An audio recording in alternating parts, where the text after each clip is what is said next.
Bonjour, bienvenue à l'Institut de la Vision. Je suis Serge Picot, son directeur, mais aussi un des scientifiques de l'Institut. Dans l'Institut, nous voulons comprendre la vision, parce qu'on ne sait toujours pas comment nous voyons, mais aussi lutter contre les pathologies oculaires, les pathologies visuelles, redonner la vision à des patients aveugles, mais aussi mieux diagnostiquer plus finement ces pathologies pour pouvoir après développer des stratégies thérapeutiques.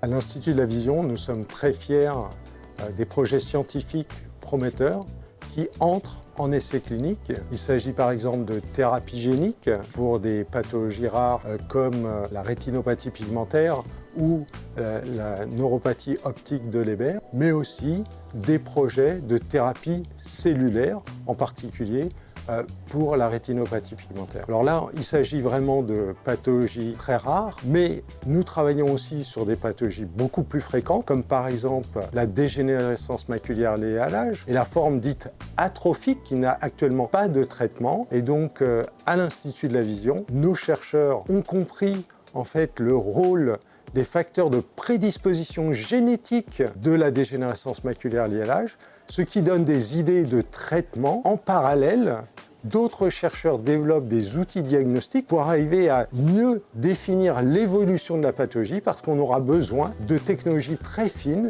justement pour démontrer une efficacité du traitement. À l'Institut de la Vision, nous avons tous ces succès, mais nous développons aussi des projets, par exemple avec l'intelligence artificielle, dont on entend maintenant beaucoup parler, mais aussi des projets pour essayer de faire revoir les patients aveugles. Et toutes ces approches technologiques demandent en fait une approche pluridisciplinaire avec des chercheurs qui sont aussi bien des mathématiciens, des biologistes, des physiciens, des électroniciens, des cliniciens. Nous devons rassembler tous ces personnels ici à l'Institut de la Vision pour pouvoir passer à ces stratégies thérapeutiques de demain.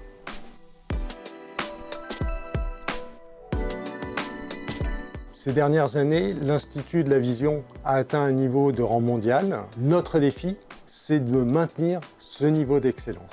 Nous voulons poursuivre cette ascension, nous voulons continuer, et pour ça, nous avons besoin d'attirer de nouveaux talents à l'Institut de la Vision. Nous avons besoin d'attirer aussi toutes les nouvelles technologies qui nous permettront de développer tous nos projets scientifiques. Pour ces projets, bien sûr, nous allons chercher tous les financements disponibles, en particulier à l'Europe, et aussi les financements français. Mais les patients nous demandent d'aller encore plus vite. Évidemment, le développement des stratégies thérapeutiques ne va pas assez vite. Et donc, nous appelons toutes les personnes qui veulent nous rejoindre sur ce projet de l'Institut de la Vision pour développer les nouvelles thérapies, de nous rejoindre et de venir nous soutenir, puisque nous avons besoin de mécènes privés, mais aussi d'entreprises qui souhaitent s'associer à ce projet. Nous voulons faire appel à tous les mécènes, tous les donateurs qui voudraient s'inscrire dans ce grand projet, lutter contre la cécité, de faire revoir les patients aveugles, de prévenir l'évolution des pathologies, de venir nous rejoindre dans cette lutte qui est très difficile.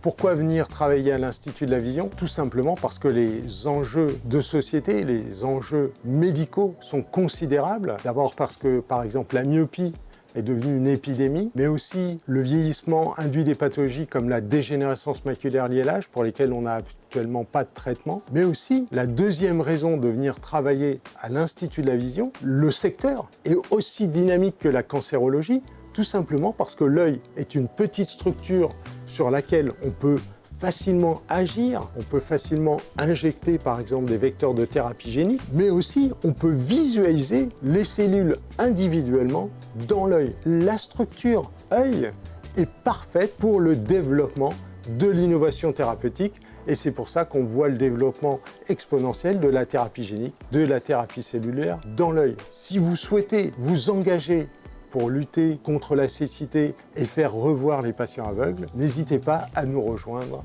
à l'Institut de la Vision.